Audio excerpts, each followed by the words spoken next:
Olá pessoal, dando continuidade ao assunto de Química Analítica Aplicada, vamos nesse último vídeo dessa fase introdutória da disciplina falar sobre equilíbrio ácido-base. Equilíbrio ácido-base é o primeiro equilíbrio que vocês vão ver, que ele vai tratar justamente do equilíbrio em solução entre o ácido e a sua base conjugada e atrelado a eles um fluxo de H+. Então vamos basear principalmente na teoria ácido-base de Bronsted e Lowry, em que o ácido é a espécie que pode doar um H+, e a base é uma espécie que pode receber esse H+, e vamos escrever de forma simplificada esse tipo de equilíbrio, como está mostrado aqui nesse exemplo. Você vai ter um ácido fraco, no caso, que é o que gera esse tipo de equilíbrio, em solução, então ele já vai estar na fase aquosa, assim como foi tratado no primeiro vídeo de Química Analítica, no qual ainda a gente não tinha falado do equilíbrio em si, mas eu já adiantei falando que esses ácidos fracos eles vão estar em forma aquosa. E ele vai estar em equilíbrio com o H+, e sua base conjugada, que seria essa espécie que acompanha o hidrogênio aqui quando ele está protonado. E associado a essa reação, você vai ter uma constante de equilíbrio, que no caso aqui está representada pelo pKa, que é uma constante de acidez. Além dos equilíbrios ácido-base, das espécies ácidas, dos ácidos fracos, que a gente vai lidar na disciplina, é muito importante falar do equilíbrio de autoionização da água, que de certa forma é um equilíbrio ácido-base. E a água, além de ser o solvente da solução, ela está presente em maior quantidade e ela sim ser o composto mais efetivo nesse processo de troca entre de um ácido doar um próton ou de uma base conjugada receber um próton. Então, como ela está mais disponível na solução, a chance dela participar dessa reação é muito maior do que duas moléculas do mesmo ácido. Então, esse ácido troca próton com a própria base, é muito difícil disso acontecer. Então, essa reação aqui da água, da autoionização dela, ela é muito importante. Vou colocar o ponteiro aqui. Ela é muito importante. Então, ela é basicamente a água dissociando em H+, e OH-, escrevendo de forma simplificada. E associada a ela vai ter um pKa, só que é específico da água, a gente chama ele de pKw. Então, aqui, em todas as reações, todas as soluções que a gente vai tratar nessa disciplina, sempre vai ter essa reação. E todas as soluções que a gente trata aqui são soluções aquosas. Então, isso aqui seria a descrição genérica de um ácido monoprótico e aqui a equação de autoionização da água. Tá, agora você tem que fazer a distinção de algo que eu já tinha falado antes, entre ácidos fortes e ácidos fracos. Bom, ácidos fortes, você pode fazer a distinção dele pelo valor de pKa. Então, ácidos que têm pKa menor do que 1, você pode considerar eles como forte. E o que é considerado um ácido forte? Ácido forte é aquele ácido que praticamente em solução ele não gera equilíbrio químico. O equilíbrio químico dele só vai ser significativo em condições muito drásticas de pH, coisa que em soluções normais não vai ocorrer. Então, você pode considerar que praticamente é um processo completo. Por mais que nenhuma reação na prática seja um processo completo, você pode tratar esses ácidos fortes como reações completas de dissociação, ou de ionização, melhor dizendo. Então, aqui você teria os ácidos fortes. Aí sim, vocês têm que saber esses 6 ácidos fortes inorgânicos. Os outros que porventura apareçam na disciplina, vai ser falado que eles são fortes, ou você vai ter o valor de pKa para você conseguir distinguir se ele é forte ou não. Então aqui, seria esses 3 ácidos iniciais aqui, HCl, HBr e HI. Eles vão ter uma reação muito semelhante com essa, e eles estão na forma gasosa como padrão. E esses outros 3, que seriam o HClO4, HNO3 e H2SO4, que no caso é o ácido perclórico, ácido nítrico e ácido sulfúrico, eles vão ter uma reação semelhante a essa, só que eles estão na fase líquida. O ácido sulfúrico ele tem um porém, que o processo completo só vai servir para a primeira dissociação dele. Então, aqui eu teria um processo completo do ácido sulfúrico virando bisulfato e H+. Já a segunda reação, que seria do bisulfato gerando sulfato e H+, já é um processo com pKa maior do que 2, ele já vai gerar equilíbrios em solução. Então ele é forte, mas só para a primeira dissociação, primeira ionização dele. Ácidos fracos são aqueles que têm pKa maior do que 1. Que aí é a imensa maioria dos ácidos que vocês vão encontrar na disciplina. E vão estar associados a um metal, um sal, por exemplo, ou eles podem ser adicionados na forma pura em solução também. Eles não vão dissociar completamente solução, eles vão gerar equilíbrios químicos. Isso daqui a gente já viu também de forma indireta no primeiro vídeo. Só que ainda não tinha sido descrito o equilíbrio químico ácido-base para vocês. E qual que é a forma de eu descrever esses equilíbrios ácido-base? Cada reação de dissociação vai ter uma reação... Cada processo de dissociação vai ter uma reação específica. Então, por mais que o seu ácido seja poliprótico, ele não vai liberar todos os prótons de uma única vez. Então, sempre liberando um H+ por vez. E com isso, você vai ter equações complementares. Se um ácido tiver 2 hidrogênios ionizáveis, ele vai ter 2 reações de dissociação. Se tiver 3, vai ter 3, e assim vai. Aqui nesse caso, eu trouxe o exemplo do ácido carbônico, que é um ácido muito comum. Você vai começar com a espécie mais protonada, que a convenção é sempre essa, você parte do seu ácido conjugado para formar sua base conjugada. Então você vai ter que o ácido carbônico liberando um H+, formando o bicarbonato. Isso aqui é o pKa1, que é a dissociação 1. Quando só tem uma reação, você não precisa chamar de pKa1, você pode chamar simplesmente de pKa, como foi feito aqui. Mas quando você tem mais de uma, você tem que indicar qual dissociação. Isso aqui é uma constante ácida, mas é a primeira constante ácida do ácido carbônico. Tem que deixar claro isso. Em seguida, você vai pegar essa base conjugada dessa primeira reação, que ainda tem hidrogênios para serem desprotonados. Ela vai ser o seu ácido conjugado da segunda reação. Ela vai liberar um hidrogênio, formando o carbonato. Quando não tiver mais nenhum hidrogênio ionizável, acabou suas reações. Como eu tinha 2 pKas. Então, 2 reações separadas também. Além disso, você vai ter, além dessas espécies inorgânicas, que são mais comuns, principalmente quando a gente trata da química fundamental, que a gente não tem tanto contato com os compostos orgânicos, você vai ter compostos orgânicos com propriedades ácido-base. E aqui é muito importante vocês distinguirem 3 grupamentos. Eles vão ter tanto a forma aceptora quanto a forma doadora. No caso aqui está invertido, tá, gente? Aqui estão os doadores de próton e aqui estão os aceptores de próton. Só para fazer essa correção. No caso aqui dos doadores, você vai ter os ácidos carboxílicos, você vai ter os fenóis e você vai ter as aminas protonadas. No caso dos grupos doadores, você vai ter os complementares deles. Dos grupos aceptores, no caso, né, que aqui está invertido. Você vai ter o ácido carboxílico desprotonado. Então aqui, quando ele perder esse hidrogênio, ele pode recuperar esse hidrogênio. Então ele está na forma aceptora de próton. A amina na forma neutra, que ela ainda pode ser protonada, tanto a primária quanto a secundária quanto a terciária. E o fenol desprotonado. Então você vai ter que distinguir esses grupos com propriedades ácido-base dentro de moléculas orgânicas quando aparecer esses 3 grupos principais. Além disso, pode aparecer alguns grupamentos inorgânicos inseridos nessas moléculas orgânicas que vão ter propriedades ácido-base, só que eles não têm regras muito gerais.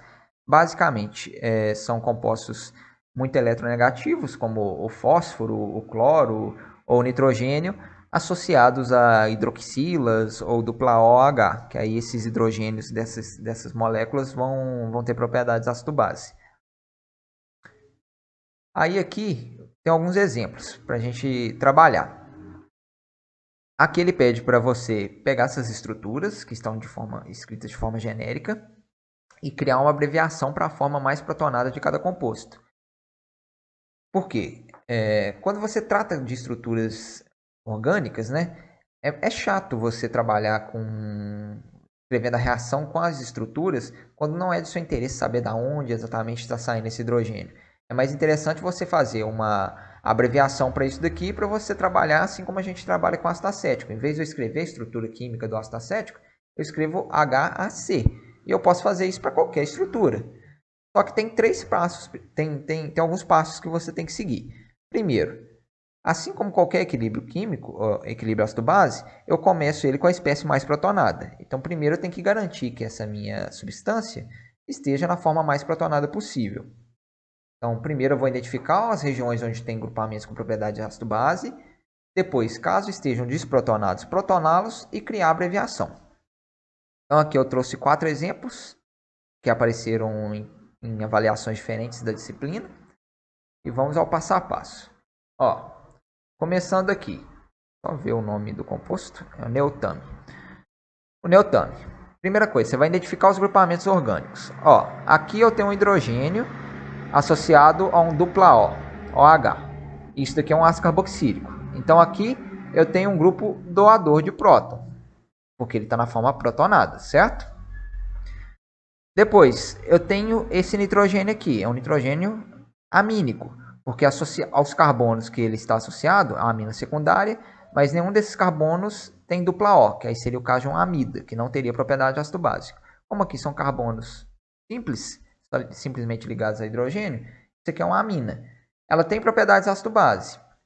Então aqui eu reconheci mais um grupamento com propriedades de ácido base, só que ela está na forma de aceptora de próton, ela não está protonada ainda. Aqui eu tenho um outro nitrogênio, só que associado a esse nitrogênio tem esse carbono com dupla O, isso aqui é uma amida, isso não tem propriedade de ácido base.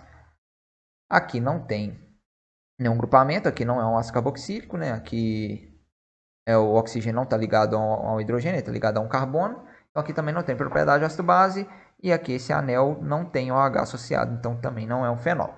Então nesse caso aqui só tem dois grupos. Na primeira etapa é identificar os grupos. Aqui eu identifiquei com círculo o grupo doador e com um quadrado o grupo aceptor. Próxima etapa, protonar o que tiver como aceptor para deixar tudo na forma de doador, que é a forma mais protonada.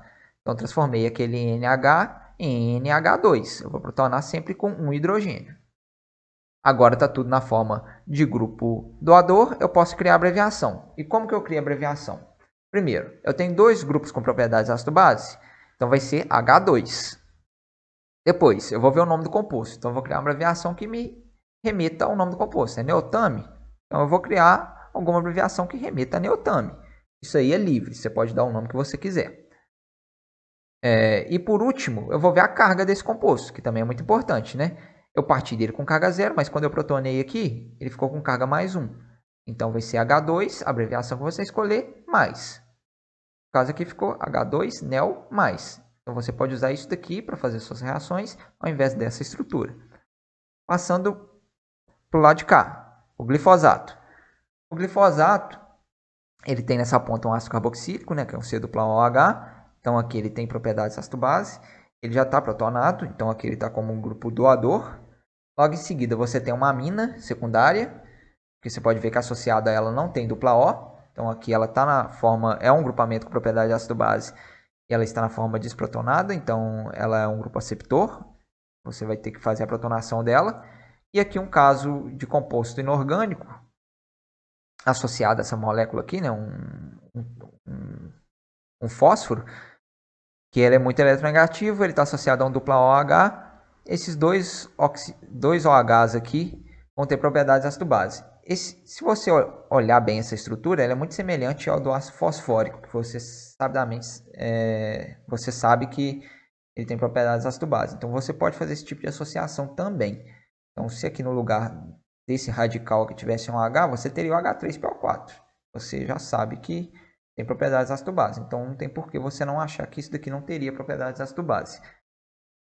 É uma dica, né? É claro que isso aí não é certeza nenhuma, mas esses compostos, quando aparecem aqui, tipo cloro, ou fósforo, ou qualquer outro tipo de elemento, pode gerar esse tipo de dúvida. Então aqui eu vou ter 4 grupamentos, aqui já está protonado. Então a primeira etapa seria essa, identificar os grupos. Protonar o que não está protonado, vai ficar nessa forma. Aí eu vou ter 4 grupos, H4. É glifosato, vou criar uma abreviação, e a carga total do composto totalmente protonado, mais 1. H4, gli, mais. Beleza. Agora, partindo para esse composto aqui.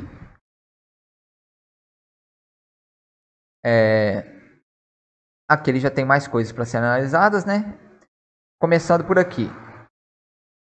Aqui a gente tem um anel com duplas conjugadas de 6 carbonos ligados a um H. Tem um fenol. Então aqui tem propriedade de ácido-base, já está protonado. Aqui tem um ácido carboxílico, que é um C-OH. Aqui você tem uma amina, porque os dois carbonos no qual ela está ligada não tem dupla O, então não é uma amida. Mesma coisa ocorre aqui. Essa molécula é simétrica, né? Então tudo que tem desse lado tem do lado de cá. Então aqui também é uma amina. Aqui também tem um ácido carboxílico, aqui também tem um fenol. Então eu tenho 4 grupos já protonados e 2 para serem protonados. Então eu vou identificar esses grupos, protoná-los, o que não tiver protonado, e criar abreviação. 6 grupos, então H6, abreviação para o nome. voltando aqui. O nome dele já é uma abreviação, então você pode usar essa abreviação aqui sem problema nenhum. Então vai ser H6EDD-HMA 2+, porque tem um mais aqui e um mais aqui. Por último aqui a amoxicilina, você vai ter aqui nessa ponta um fenol, certo? Aqui você vai ter uma amina primária, que está ligada a esse carbono aqui, esse carbono não tem dupla O. Aqui você já tem uma amida, porque aqui o carbono que ela está ligada à direita tem um dupla O. Então aqui já está protonado, aqui está desprotonado, vou precisar protonar. Aqui não tem propriedade ácido-base. Esse nitrogênio aqui também não tem propriedade ácido-base, que ele tem um C dupla O associado a ele. Esse enxofre não tem hidrogênio OH associado a ele, então não tem regiões para ser desprotonadas. Então isso aqui não tem propriedade ácido-base, fica mais fácil de identificar nesse caso. E aqui um ácido carboxílico, que é um C dupla OH, já protonado. Então identifiquei os grupos, são 3, 2 já protonados, 1 para ser protonado. Protonei. Número de hidrogênios, H3, amoxicilina. Você vai criar a abreviação e a carga da sua estrutura totalmente protonada, que é mais 1. H3 amox+. Beleza. Simplesmente isso que você vai tratar com essas estruturas.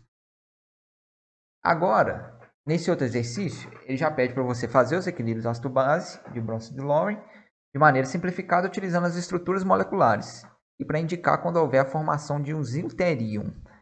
Quando houver a formação do zinterium, eu vou explicar melhor o que é isso. Agora, quando você usa a estrutura química para fazer as reações, é muito importante você tirar o hidrogênio da região que desprotona primeiro, porque vai ter regiões que são mais fáceis de desprotonar. Então, aqui sim você vai ter que tomar esse cuidado. E a ordem é a ordem dos pKa's. O que tiver menor pKa sai primeiro. Então, aqui, no caso desse exercício, ele te indicou. O pKa1 primeiro é do OH do ácido carboxílico, depois é o da amina. E assim vai.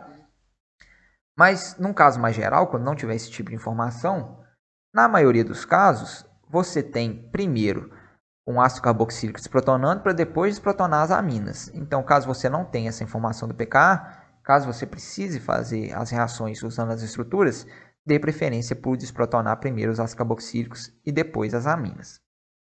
Então, vamos lá. Ácido benzoico. Você vai colocar ele na forma mais protonada possível. Ele já está protonado, ele só tem uma região com propriedade ácido-base, tanto é que só tem um pKa. E a reação é muito semelhante como se você estivesse utilizando fórmulas químicas, usando as estruturas. Você vai escrever a estrutura protonada na forma aquosa, equilíbrio químico, vai tirar o hidrogênio daqui, vai ficar com menos, vai formar H+, pKa. Simplesmente isso. Sarcosina. Tem duas regiões, né? Ácido carboxílico aqui, amina aqui. Só que aqui, primeiro você vai precisar protonar a amina. Nunca esquecer disso. Sempre você vai trabalhar com a espécie mais protonada. Então, você vai transformar esse NH em NH2+. Aqui eu só coloquei a molécula um pouco... Deu uma girada na molécula para caber melhor no slide, mas é a mesma molécula, só que com NH2+ aqui. Ela vai partir da forma aquosa. Primeiro, vai liberar o OH, o hidrogênio do ácido carboxílico. Então, vai liberar aqui, vai ficar com menos aqui, vai manter esse mais aqui, vai gerar H+ em solução. Aqui tem um pK1, você pode escrever tanto pK1 ou pKa1. Isso aí não faz diferença não. Em seguida, você vai pegar essa espécie aqui, que é só a base conjugada da primeira reação. Ela vai sofrer um segundo processo de associação, que vai perder esse segundo hidrogênio aqui, liberando H+. Cuidado para não tirar hidrogênios que não são ionizáveis, como por exemplo esse do CH3. Você sempre tem que tirar o hidrogênio ácido, que é no caso aqui o que está na amina. Vai chegar na sua forma final, que seria essa daqui. Aí ele te perguntou se para identificar quando formasse um zinterium. Nesse caso formou. E o que é o zinterium? Ele é uma espécie que ela é eletronicamente neutra, então ela não tem carga, mas que ao mesmo tempo ela tem cargas distribuídas dentro do composto. Aqui formou um zinterium. Nesse caso aqui, eu somar todas as cargas dá zero, mas ao mesmo tempo eu tenho cargas positivas e negativas dentro da molécula. Então tem que atender essas duas condições. Ter cargas dentro da molécula e o total ser zero. Aqui eu tenho a carga total zero. Mas só que eu não tenho carga distribuída dentro da molécula, então não é o deutério. E aqui eu tenho carga distribuída dentro da molécula, mas só que a carga total não é zero, então eu também não tenho deutério. Então eu tenho que atingir essas duas condições. Depois, ácido metilamino-fosfônico. Você tem 2 pKs de associação aqui desse OH com fósforo e tem um pKa dessa amina primária aqui. Aqui no caso ela é simétrica em torno do fósforo, então tanto faz de qual hidrogênio que você vai tirar. Qual hidrogênio você vai tirar aqui, eles na prática são os mesmos. Você vai tirar primeiro um deles, vai liberar H+, vai pegar essa estrutura aqui, vai repetir ela cá, ela vai ser seu reagente. Vai tirar o segundo hidrogênio, vai chegar nessa estrutura. Por último, vai pegar essa e tirar o hidrogênio da amina. Vai chegar nessa estrutura final, totalmente desprotonado, pK3. Formou o deutério. Aí você tem que identificar qual que é o deutério. O deutério é essa espécie aqui, é a primeira base conjugada, que aqui você tem carga total zero e tem uma carga menos e uma carga mais. Essa espécie aqui não é o deutério, porque ela tem cargas distribuídas, beleza? Só que a carga total dela é menos 1, porque ela tem duas cargas negativas e uma carga positiva. Então aqui só tem esse deutério. E por último, o ácido oxálico. Ácido oxálico, ele já está totalmente protonado, não vai precisar fazer nenhum tipo de procedimento aqui. Você vai proceder simplesmente com a reação de retirada dos hidrogênios. Também é simétrico, tanto faz qual hidrogênio você vai tirar. Primeiro você vai tirar aqui, vai gerar um H+, depois você vai repetir essa estrutura, retirando o outro H+, e assim termina. Beleza, isso daqui é tudo que você tem que saber sobre essas estruturas orgânicas. Não tem muito além disso, não. Agora, entra na parte dos cálculos de concentração no equilíbrio. E para isso, precisa estar bem claro dois conceitos de concentração. Concentração analítica e concentração no equilíbrio. Concentração analítica é uma concentração teórica. É uma concentração que simplesmente vai te informar o máximo que uma espécie pode estar em solução. Pode ser que isso seja atingido em condições específicas, ou pode ser que fique até muito longe desse valor. Mas ela é basicamente uma forma de representar a concentração de uma espécie na solução. A concentração máxima que ela poderia assumir caso todas as condições favorecessem a produção dessa espécie química. E você vai utilizar ela principalmente para fazer balanço de matéria em sistemas ácido-base, que a gente vai ver um pouco mais para frente nesse vídeo.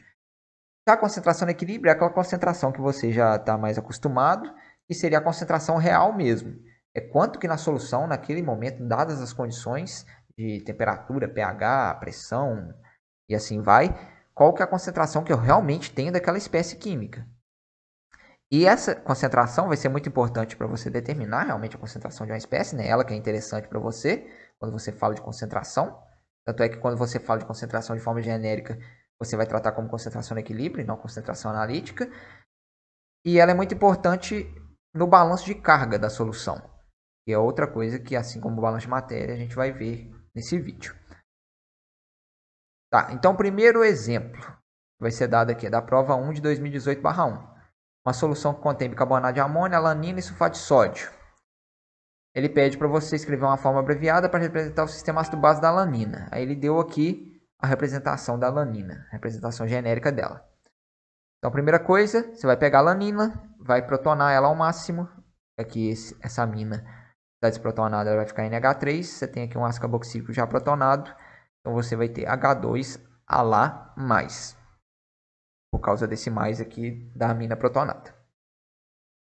Próximo passo, escrever todas as equações que descrevem essa solução. Esse exercício é muito interessante porque ele pega todos os casos específicos da disciplina praticamente, não todos, mas a maioria, e agrupa tudo no exercício. Então aqui já tem meio que todas as pegadinhas que você porventura poderia cair, que são as coisas que são um pouco diferentes. Então, vamos lá, ó. A solução, ela é de bicarbonato de amônio, alanina e sulfato de sódio. A ordem com qual você vai escrever as reações pouco importa, desde que você escreva todas. Isso aí não interfere. Eu fiz aqui seguindo a sequência do que foi adicionado, mas não necessariamente você tem que fazer isso.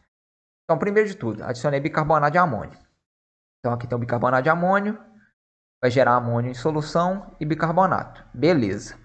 Depois eu pensei nos equilíbrios ácido-base que, porventura, essas espécies que foram geradas em solução podem formar.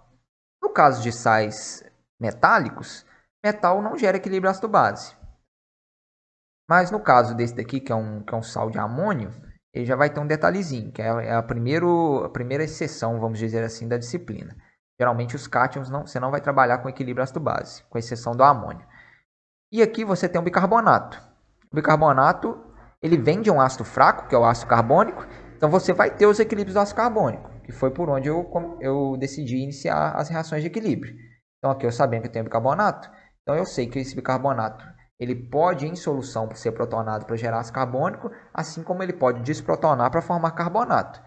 E eu escrevi os equilíbrios químicos dele, da forma convencionada. O ácido mais protonado, então eu protonei ele ao máximo, H2CO3, formando H+, e o bicarbonato. Tem o pKa1, que é a primeira dissociação dele, e depois o bicarbonato formando o carbonato, que seria o pKa2. Depois, eu fiz a reação ácido-base com o amônio. Porque por mais que os cátions, a princípio, eles não têm propriedade de ácido-base, nesse caso aqui ele tem. Porque o amônio nada mais é do que uma amina que não está ligada a nenhum carbono. Então, o NH3 ele é uma amina. Só que ao invés de ter um carbono ligado a ela tem 3 hidrogênios. Mas não deixa de ser uma amina. Tem propriedades semelhantes. E o NH4+, é como se fosse uma amina protonada. Então, se o NH4+ é uma amina protonada, ele tem reações ácido-base, assim como qualquer composto orgânico que tivesse complemento amínico. Então, esse NH4+, ele pode sim desprotonar no processo ácido-base para formar H+, e amônia. E aqui vai ter um pKa associado, porque é o único hidrogênio ionizável. Aí você tem que tomar cuidado, por mais que ele tenha 4 hidrogênios, os outros 3 não são ionizáveis, assim como as aminas. Por exemplo, aqui ó. Aqui tem um NH3+, mas o único hidrogênio que sai é esse A+, que eu adicionei. Aqui eu não tenho H4 a lá mais. Porque não são esses 3 hidrogênios que vai sair, é simplesmente um desse e um de cá. Por isso que é 2. Então aqui você vai tirar um e acabou a reação. Cada amina libera um hidrogênio ou é protonada por um hidrogênio. Nunca vai ter uma amina com mais de um equilíbrio ácido-base, não. Tá. Depois, eu adicionei a alanina em solução. A alanina ela é um ácido fraco. Então, quando você faz a adição desse ácido fraco, ele já vai gerar os equilíbrios diretamente em solução. Aqui eu fiz a abreviação dela, vou usar essa estrutura que eu criei. E vai ser H2A+, formando o H+, e o HA.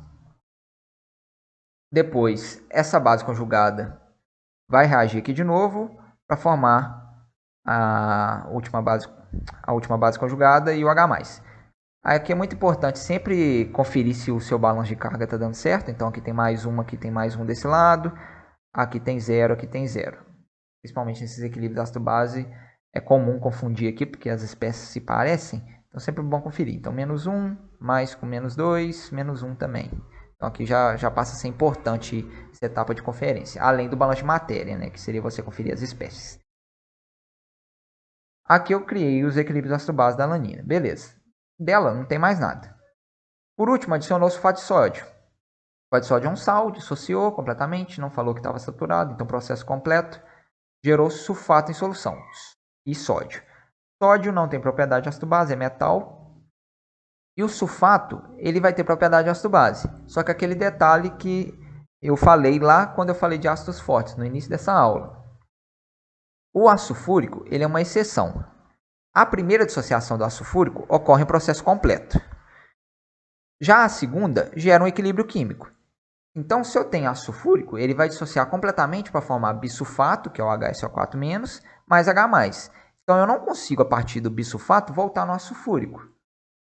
Mas, a partir do sulfato, eu consigo voltar no bisulfato, que aí eu já estou falando da segunda reação de dissociação do ácido sulfúrico, que é um processo, que é uma reação que tem um pKa acima de 1, vai se comportar como um ácido fraco. Isso daqui eu consigo reverter. Então, esse sulfato que eu gerei em solução, eu consigo protonar ele uma vez para gerar bisulfato, mas eu não consigo fazer a segunda reação, que no caso seria a primeira dissociação do ácido sulfúrico. Seria o ácido sulfúrico formando bisulfato e H+. Então, aqui tem esse detalhe do ácido sulfúrico, Mas independentemente disso, essa aqui é a segunda dissociação do ácido fúrico, então eu chamo de pKa2, por mais que eu não tenha o pKa1 representado aqui. Apareceria a primeira reação de dissociação caso eu tivesse introduzido na minha solução o ácido sulfúrico. Mas como eu introduzi um sal de sulfato, ele não vai ser gerado em solução, ele não aparece aqui nas minhas equações. E por último, não necessariamente por último, vai ter a equação de dissociação da água, que ela sim vai aparecer em todos os exercícios que pedirem as equações que descrevem a solução, porque a gente está falando de solução aquosa e sempre vai ter água, e sempre vai ter água dissociando para formar H+, ou H-. Tá. Agora, escrever o balanço de matéria do sistema ácido-base do bicarbonato. O que seria o balanço de matéria? É eu relacionar a concentração analítica de todas as espécies do meu sistema com a concentração no equilíbrio delas. O que seria a concentração analítica? Que é aquilo que eu falei antes. A concentração máxima que eu posso ter de carbonato no meu meio. Aqui, ele me falou, eu sei que o bicarbonato, ele pode virar ácido carbônico ou ele pode virar carbonato. Então, se eu introduzir 1 mol de bicarbonato, eu posso gerar no máximo 1 mol de ácido carbônico, certo? Desde que todo bicarbonato reaja com H+, e forme ácido carbônico. E desse bicarbonato, eu também poderia ter outra situação, que todo bicarbonato, ao invés de formar ácido carbônico, ele tivesse desprotonado e formado carbonato. Então, no sistema ácido-base, a concentração analítica dos ácidos e bases conjugadas é a mesma, que é a concentração que entrou na solução. Nesse caso, esse exercício não falou qual que era a concentração do bicarbonato de amônio. Então, você não tem essa informação. Mas é basicamente isso. É você falar que a concentração analítica das espécies que participam do sistema ácido-base, elas são iguais. É você falar que essas espécies elas são limitadas por um mesmo valor. Então, dependendo da condição experimental, o máximo que você pode atingir da concentração é o mesmo para essas três espécies químicas. E que, tratando de concentrações de equilíbrio, é a soma da concentração das três. Então, por exemplo, se eu entrei com 1 mol de bicarbonato, esse 1 mol de bicarbonato ele pode ter virado meio mol de ácido carbônico, ele pode ter se mantido 0,2 na forma de carbonato, e os outros 0,3 necessariamente tem que estar na forma de carbonato. Ele só se interconverte nessas três formas. Então, nada mais é do que você falar que a soma das concentrações no equilíbrio é a concentração analítica de cada uma das espécies. Isso quer dizer, na prática, que a concentração no equilíbrio é uma fração da concentração analítica. Ela sempre vai ser menor ou igual à concentração analítica. E a soma de todas essas espécies nunca vai poder ultrapassar a concentração máxima de cada uma delas. Beleza. Isso aqui seria o balanço de matéria. Caso tivesse o valor da concentração, você poderia ainda igualar a concentração aqui. Aí depois, escrever o balanço de carga da solução. O balanço de carga, você vai tratar de concentração das espécies químicas, só que de forma indireta. Você vai estar tratando da carga dela. Então, para cada espécie que tiver uma carga em solução, você vai multiplicar ela pelo coeficiente de carga que ela tem. Então, para cada carbonato, eu tenho 2 cargas negativas. Então, o tanto de mol de carga que o carbonato contribui é 2 vezes a concentração do carbonato, certo? Porque se eu tenho 1 mol de carbonato, eu tenho 2 mol de carga negativa. E o que esse balanço de carga vai me falar? Eu tenho que partir do princípio que a minha solução ela é eletricamente neutra. Porque se eu adiciono só espécies neutras na minha solução, é natural que quando eu pegar todas as cargas que estão distribuídas ali dentro, por mais que eu tenha cargas dispersas, a soma delas todas tenha que dar 0. Então eu trabalho com a concentração da substância como auxiliar para trabalhar nesse balanço de carga. Isso aqui é muito útil quando você quer, principalmente, fazer cálculos de tampão, quando você quer determinar a concentração de uma espécie desconhecida. Isso aqui auxilia muito. Então aqui só vai entrar as espécies que têm carga na sua solução. Aqui esse mais aqui ficou desconfigurado, ele na verdade é a carga, né? Então o que você vai fazer? Você vai vir aqui nas suas reações e vai ver tudo que tiver carga, você vai incluir nesse balanço. E independentemente de quantas vezes aparecer aqui, se coeficiente estequiométrica é 1, é 2 ou qualquer outro valor, você só vai pegar a concentração e multiplicar pela carga, porque a concentração ela já está levando em consideração os vários equilíbrios que essa espécie participa ou a proporção estequiométrica com qual ela participa na solução. Então isso aí já está sendo levado em consideração quando você escreve concentração de NH4+, ou concentração de H+. Então aqui você só vai se preocupar com a carga. Então aqui eu fiz a transferência desses valores. O que eu fiz foi agrupar os cátions e os ânions. Isso aí também não faz diferença. Então você tem a amônia, você tem o H+, você tem o Na+, você tem o bicarbonato, você tem o carbonato, só que o carbonato tem carga 2-, então você vai multiplicar ele por 2 aqui no balanço. Você tem a alanina desprotonada, você tem o bisulfato, você tem o sulfato, que é 2- também, então ele está aqui multiplicado por 2. Por ser um ânion, essas espécies aqui estão entrando com menos. E o H-. Isso tudo tem que dar 0. Ele não pediu para calcular as concentrações, só pediu para escrever o balanço de carga. Então, é isso daqui. E por último, escrever a estrutura da espécie neutra. Ela pode ser chamada de deuterium. Então, aqui no caso, ele não falou os pKas. Já que ele não te falou... Não, na verdade, ele te falou os pKas. Falou que o pKa1 é do OH e o pKa2 é da amina. Então, você sabe que primeiro vai sair o hidrogênio aqui do ácido carboxílico e depois vai sair o hidrogênio da amina. Então, disso daqui, não vou desenhar a estrutura aqui, mas ela já está cá desenhada. Tirando o hidrogênio de lá primeiro, você vai chegar numa estrutura que tem carga total 0, mas tem cargas distribuídas dentro dela. Então, essa espécie neutra, que é a espécie com carga 0, ela é sim um deutério, porque além dela ser neutra, ela tem cargas distribuídas. E é essa estrutura aqui. A explicação está aqui, que eu acabei de falar.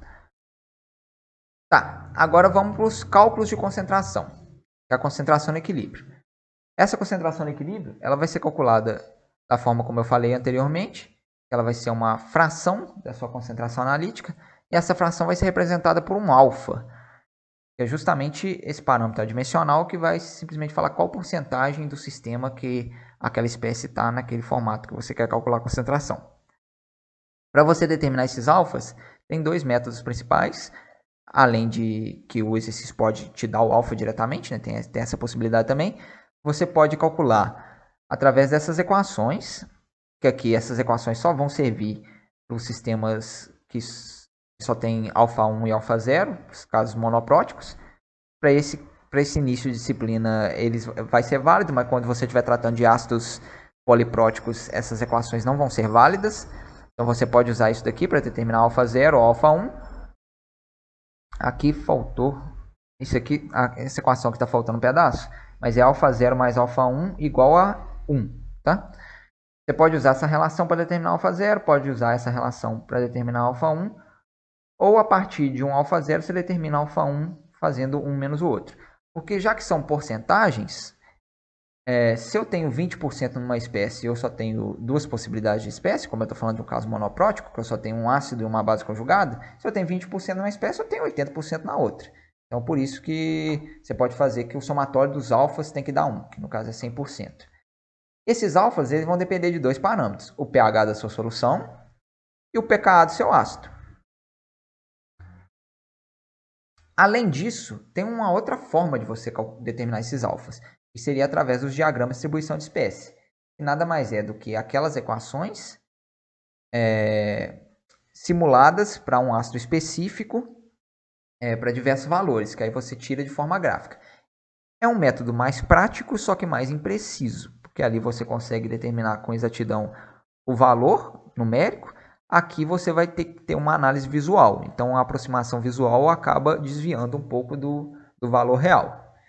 Então aqui você vai ter uma curva para cada alfa, no caso aqui a curva cinza é de alfa 0 e a curva azul tracejada é de alfa 1. E você tem uma relação de pH por fração de equilíbrio. Então, por exemplo, você quer saber qual que é o alfa 0 em pH 9. Você vai vir aqui em 9, vai chegar até a curva do alfa 0, que é a curva cinza, vai bater aqui e vai ver. É aproximadamente 0,64, mais ou menos. Aí você vai ver qual que é o alfa 1 em 9. Você vai vir aqui rebater, vai dar mais ou menos 0,36. Faz sentido, já que o somatório dos alfas no mesmo pH eles têm que dar 1. Então isso aqui é só uma forma gráfica de você calcular aquelas frações de equilíbrio. Nada além disso. Agora vamos fazer os cálculos com essas informações. Aqui é um teste 4 de 2018/2. Fiz uma adaptação aqui, alterei o valor do pH. Mas os cálculos e a forma de resolver é praticamente a mesma. É só para facilitar trabalhar no gráfico. Aqui você tem uma solução de metilparabeno, que é essa espécie aqui, e cloreto de amônio. E ajustou o pH dessa solução para 8. Aí ele deu os dados de pKa, da amônia e do metilparabeno. Pediu primeiro para você criar uma abreviação para o metilparabeno. Então aqui ó, eu tenho metilparabeno, ele só tem um grupamento de propriedades de ácido base, que é esse fenol aqui. Essa parte de baixo aqui não tem propriedade de ácido base. Então ele já está na forma mais protonada. Primeira coisa que eu vou fazer, a única coisa que eu vou fazer é escrever a abreviação. Só tem um hidrogênio ionizável, a abreviação de metilparabeno eu coloquei o METP, e não tem carga, então carga zero. Depois, escrever todas as equações que descrevem a solução. É uma solução de cloreto de amônio e metilparabeno. Então você vai ter o cloreto de amônio, dissociando completamente. Depois você vai ter o amônio, que tem propriedade de ácido-base, formando sua base conjugada, que é a amônia e o H+, tem um pK associado. E a reação ácido-base do metilparabeno, desprotonando para formar a sua base conjugada. E, por fim, a equação de altonização da água, que está em todas as soluções aquosas. Tá, aí, qual a concentração no equilíbrio da base conjugada do sistema ácido-base de bronze do metilparabeno? Tá, então para eu calcular a concentração no equilíbrio, a primeira coisa que eu tenho que saber é o alfa. Eu tenho o pKa dele, eu tenho o pH da solução. Então eu vou pegar lá, no caso aqui ele que é a base conjugada. Sempre alfa 0 vai ser sua espécie mais protonada, então é sempre seu ácido de origem. Alfa 1 vai ser a segunda espécie mais protonada, no caso aqui já é a espécie final, né? Caso fosse equilíbrios simultâneos, por exemplo, um ácido carbônico, alfa 0 seria o ácido carbônico, alfa 1 seria o bicarbonato e alfa 2 seria o carbonato. E assim vai. Então você começa com alfa 0 na espécie mais protonada e vai dando sequência nos alfas, nas bases conjugadas que ele vai formando. Então, como eu quero a base conjugada, eu quero calcular alfa 1. Alfa 1 vai ser essa equação aqui, caso eu use o método da equação. No exercício anterior ele não deu o gráfico, então a única forma de você calcular seria por isso. Você vai substituir os valores aqui. Aqui simplesmente uma substituição de valores, você vai chegar no valor de 0,285. Esse valor tem que ser necessariamente menor do que 1 e maior do que 0. Então, se der qualquer valor fora disso, muito provavelmente você realizou esses cálculos errados. Sabendo o alfa, agora eu consigo calcular a concentração do metilparabeno, que vai ser alfa 1 vezes a concentração analítica dele. Mas qual que é a concentração analítica? Se a gente voltar cá, falou que era uma solução de metilparabeno 0,02 mol por litro. Essa concentração aqui que ele está te falando é a concentração analítica, que é a forma mais usual. Quando você vai descrever uma solução, você fala a concentração que em teoria ela tem, não a concentração real, muitas vezes. Então aqui esse 0,02 é a sua concentração analítica. Você vai multiplicar esse alfa por 0,02 e vai chegar nesse valor. Aqui eu vou mostrar no gráfico como o valor é próximo, para vocês verem. Na verdade é o mesmo, só que por aproximação visual você não consegue um valor tão exato assim. Então eu tenho aqui uma planilha que simula o diagrama de distribuição de espécie. Eu vou introduzir aqui o pKa dele, que é 8.4. Vou gerar o diagrama. Ali era em pH 8. Se vocês verem, em pH 8, estou falando do alfa 1. Vai ser mais ou menos aqui. Aqui ele mesmo está mostrando que é 0,285, né? Igual lá. Mas olhando aqui pelo gráfico, você pode ver que é isso mesmo. Está aqui bem próximo. Essa planilha tem lá no Mega do Caenc, que vocês conseguem acessar através do Instagram. Está lá na bio do Instagram. E vai estar lá na pasta da disciplina de Química Analítica, caso vocês queiram usar. Então vocês conseguem trabalhar facilmente com ela aqui. Então aqui vocês podem ver que pelo método gráfico você chegaria no valor bem próximo. Depois, dando continuidade... Escrever a equação do balanço de carga da solução. Então aqui, da mesma forma como fizemos no exercício anterior, você vai pegar todas as espécies que estão em solução, as que têm carga, e entrar aqui no balanço de carga multiplicado pela carga delas. Então aqui eu tenho um amônio, tenho um H+, tenho um metilparabeno desprotonado, tenho o cloreto, tenho a hidroxila. Só que isso tudo não vai fechar meu balanço de carga, porque eu fiz um ajuste de pH para 8. Eu não sei que espécie que eu adicionei, mas eu sei que eu adicionei uma espécie ali. E essa espécie vai estar contribuindo com íons para a minha solução. Então eu sei que eu tenho uma espécie interferente ali, que vai ter uma carga X numa concentração X. Então eu escrevendo dessa forma aqui, independentemente independentemente se ela é um ânion ou se ela é um cátion, eu vou escrever mais QX CX, porque se ela for um ânion, esse valor vai ser negativo e isso vai estar relacionado à carga dela, que seria uma carga negativa. Se for um cátion, vai ser positivo e vai estar relacionado à carga dela, que é positiva. Então, de forma genérica, quando você tem uma espécie que você não sabe qual é, além das espécies que você já tem certeza, você escreve um QX CX. E isso sim vai ser igual a zero. Depois, ele quer saber qual que é a concentração analítica de HCl ou de NaOH necessária para ajustar o pH da solução. Então, já te falou que ele fez um ajuste pH e que ou ele usou um ácido forte, que é o HCl, ou ele usou o NaOH, que é uma base forte. Então, ou ele precisou abaixar o pH e utilizou o HCl, ou ele precisou aumentar o pH para atingir 8 usando o NaOH. Então, aqui eu peguei aquele balanço de carga que eu acabei de fazer, só fiz uma ligeira modificação nele aqui. Eu especifiquei que é o cloreto do NH4Cl, que eu estou tratando aqui, porque agora tem um problema, que já que eu adicionei H+, ao HCl e o NaOH, eu vou ter duas possibilidades de espécies novas. Ou vai ser o cloreto do HCl, ou vai ser o Na+ do NaOH. Como eu já estou falando de um outro cloreto aqui, caso seja o cloreto do HCl, eu tenho que deixar claro que é dele. Então, eu fiz a distinção aqui. Por que não é H+, e por que não é o H- também? Porque, independentemente de se foi HCl ou NaOH, eu já representei toda a concentração de H- aqui, toda a concentração de H+ aqui. Então, isso aqui já vai estar incluso no meu balanço de carga, independentemente de qual espécie que entrou. E isso daqui eu vou tirar a partir do pH, que essas espécies eu determino a partir do valor de pH, porque pH nada mais é do que menos log da concentração de H+. É só uma forma diferente de representar a concentração de H+. Essa informação, de certa forma, já foi dada no enunciado. Então, primeira etapa aqui que eu tenho que fazer. Eu tenho que calcular a concentração dessas espécies. Eu não preciso calcular das outras. É só essas aqui que são do meu interesse. Ele não pediu para calcular todas as concentrações. Ele só quer saber a dessas espécies aqui. E qual delas que está em solução. Então, para isso, eu só vou precisar dessas concentrações aqui. Algumas eu já tenho. Algumas eu vou ter que calcular. Amônia. Para eu calcular da amônia, eu vou precisar de um alfa 0, que é a espécie mais protonada do sistema da amônia. Então, eu vou usar essa equação. Eu tenho o pH da solução, que é 8, o pKa, que é 9,24. Vou ter aqui o alfa 0, 0,946. Se eu quisesse fazer pela análise gráfica, muito semelhante, vou colocar o valor do pKa da amônia aqui, eu vou gerar o diagrama, olhando aqui em 8. Eu vou ver que o alfa 0 é muito próximo daquele valor que eu achei, de 0,94, 0,93, por aí. Então, beleza. Aí tá. Achei alfa 0. Próxima etapa é calcular a concentração no equilíbrio. Concentração no equilíbrio do amônio é alfa 0 vezes a concentração analítica dele. Concentração analítica dele, se vocês voltarem no enunciado, vocês vão ver que é 0,01, porque o cloreto de amônio é 0,01. Então, quando eu tenho cloreto de amônio na minha solução, ele gera amônio na mesma proporção, né? Se eu tenho um cloreto de amônio, eu gerei uma amônia.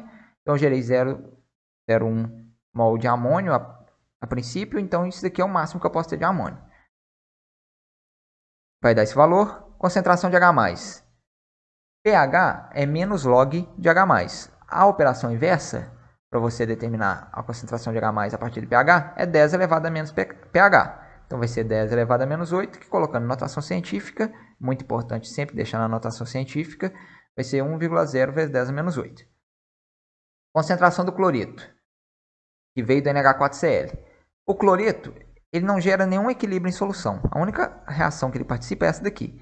Então, todo o cloreto que foi gerado aqui continuou na forma de cloreto. Então, o cloreto que eu tenho no equilíbrio é igual ao cloreto máximo que eu posso ter, que eu posso falar da concentração analítica dele, que é igual da concentração analítica do NH4Cl. Já que o cloreto forma na proporção 1 para 1, que vai ser o 0,01. Para calcular o H-, o H- é uma operação complementar da do H+. No caso aqui, para eu fazer a operação inversa, seria 10 elevado a pH menos 14. Então, vai ser 10 elevado a 8 menos 14. Vai ser 1,0 vezes 10 a menos 6 mol por litro. Beleza. Caso aqui desse um valor quebrado, por exemplo, desse uma fração aqui, sei lá, 10 elevado a menos 8,3. Você tem que resolver esse 10 a menos 8,3 na calculadora e trazer em notação científica. A notação científica sempre tem um valor redondo aqui no coeficiente. Aí agora que eu já tenho todos os valores, eu só vou simplesmente substituir eles aqui na equação do balanço de carga. Vou pegar a concentração do amônio, concentração do H+, concentração do metilparabeno desprotonado, concentração do cloreto que veio do NH4Cl, concentração do H-, tudo isso em mol por litro. Para não ter que escrever mol por litro em todos os casos aqui, eu coloquei tudo em parênteses, coloquei o mol por litro do lado de fora, mais QCx igual a 0. Nisso, fazendo esses cálculos e arranjando, jogando tudo para o lado da direita, eu chego que o QXCX é 6,62 vezes 10 menos 3 mol por litro, é um valor positivo. Se é um valor positivo e ele representa uma concentração vezes uma carga, quer dizer, já que a concentração é sempre positiva, quer dizer que essa carga também é positiva, então quer dizer que eu estou tratando de uma espécie que é um cátion, dentro das possibilidades que eu tinha, que era ser o cloreto do ácido clorídrico e o Na+ do NaOH, eu sei que foi utilizado o NaOH. Se tivesse dado negativo, era HCl, porque era o cloreto que ia estar contribuindo com esse sinal negativo. Então eu descobri a concentração do Na+, que é essa concentração. Só que, quando eu adiciono o NaOH, ele dissocia completamente, que é uma base forte, forma Na+ e OH-. Nisso, o Na+ não vai participar de nenhuma outra reação. Então, se eu tenho essa quantidade de Na+ no equilíbrio e não tem nenhuma outra fonte de Na+ na minha solução, eu sei que todo esse Na+ que está aqui, ele é a mesma quantidade de Na+, que é o máximo que eu poderia ter, já que ele não se transforma em outras espécies químicas. E a quantidade de Na+ máxima que eu posso ter, ela também está associada ao máximo de NaOH, na mesma proporção, porque para cada um NaOH eu tenho um Na+. Então, se eu tenho essa quantidade de Na+ na minha solução, nessa concentração, eu entrei com a concentração analítica teórica de NaOH de 6,62 vezes 10 a menos 3 mol por litro. Então, esse daqui é o exercício. Só um detalhe que eu esqueci de falar, vou voltar aqui, que é na parte dos diagramas de distribuição de espécies, que além dessa informação dos alfas que você pode extrair, né, você pode determinar alfa a partir de um pH, ou pode fazer o contrário também, né, a partir de um alfa determinar um pH. Então, por exemplo, em 0,9 aqui eu posso rebater na curva do alfa 0 e ver qual é o valor de pH, que seria mais ou menos um 8,3, 8,4. Tem um outro ponto muito importante, que é o ponto em que cruzam dois alfas consecutivos. No caso monoprótico só tem dois alfas, então só vai ter um ponto de cruzamento. É esse ponto aqui, ó, onde o alfa 0 cruza com o alfa 1, geralmente esse valor é próximo do 0,5 da fração de equilíbrio. Isso não é uma regra geral, mas geralmente acontece. Mas o mais importante é o fato delas estarem cruzando. Neste ponto, o valor de pH neste ponto vai ser numericamente equivalente ao valor de pKa do seu sistema ácido-base. Então, no caso aqui, é um ácido que tem um pKa próximo de 9,2, mais ou menos. Isso você observa em qualquer sistema. Então, por hoje é só. Nesse vídeo aqui, finalizei essa primeira etapa da disciplina. Espero que tenha ficado claro para vocês. Foi um prazer poder dar esse aulão para o Caenc. Não se esqueçam de seguir o Caenc nas redes sociais, acompanhar o trabalho que o Caenc vem desenvolvendo para o curso de Engenharia Química e de se inscrever no nosso canal no YouTube para acompanhar outros assuntos de outras disciplinas que possam ser relevantes para vocês. Então, boa sorte nessa primeira etapa da disciplina e nos vemos na segunda prova.